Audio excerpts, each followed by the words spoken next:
पांडवों और कौरव सेना के बीच घमासान युद्ध होने लगा। अर्जुन ने आगे बढ़कर कर्ण को ललकारा।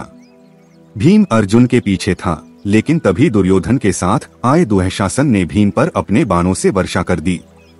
दुःशासन को देखकर क्रोध में भरा भीम गदा लेकर दुःशासन पर टूट पड़ा। धूर्त दुःशासन, आज मैं तुझे मारकर द्रौपदी के अपमान का बदला लूंगा। भीम ने गदा के प्रहार से दुःशासन को नीचे गिरा दिया और उसकी छाती पर पैर रखकर उसके हाथों को झटका देकर उखाड़ डाला और चीखा, नीच, तूने इन्हीं हाथों से द्रौपदी के केश पकड़कर खींचे थे। आज मैं तेरा लहू पीकर अपनी प्रतिज्ञा पूरी करूंगा। भीम के प्रहारों से दुःशासन के प्राण पखेरु उड़ गए। भीम खड़ा होकर जोर से चिल्लाया, गया एक पापी इस संसार से। मेरी प्रतिज्ञा पूरी हुई। अब दुष्ट दुर्योधन की बारी है, नहीं छोड़ूंगा उसे। भीम के भयानक रूप को देखकर कर्ण का हृदय दहल गया।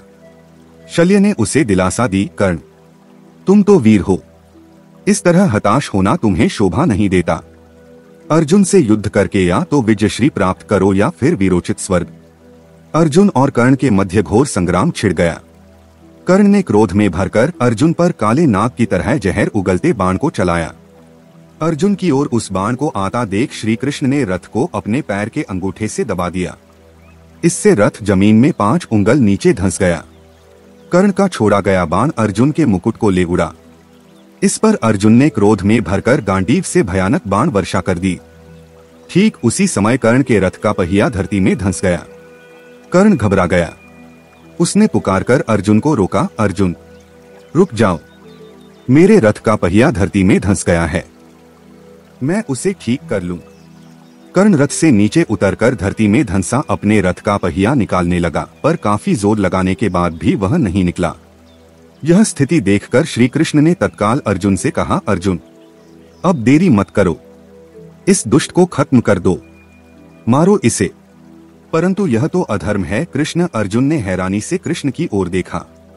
अर्जुन, धर्म की बात मत करो। तुम भूल गए इस पापी की वह बात जब कौरवों की सभा में इसने द्रौपदी का परिहास उड़ाते हुए कहा था, तेरे पति आज तेरे काम नहीं आए, चल अब और किसी को अपना पति बना ले। क्या तुम भूल गए कि इस पापी ने 6 अन्य महारथियों के साथ मिलकर बालक अभिमन्यु को घेरकर मार डाला था। श्री कृष्ण की बात सुनकर अर्जुन का क्रोध उबाल खा गया। उसने गांडीव पर चढ़ा तीर लक्ष्य करके कर्ण पर चला दिया। अगले ही पल कर्ण का सिर कटकर धरती पर जा गिरा। पांडवों ने जय घोष किया। दुःशासन और कर्ण के मरते ही कौरव सेना में शोक छा गया। निहत्थे कर्ण पर बाण चलाने का अर्जुन को बड़ा क्षोभ हो रहा था।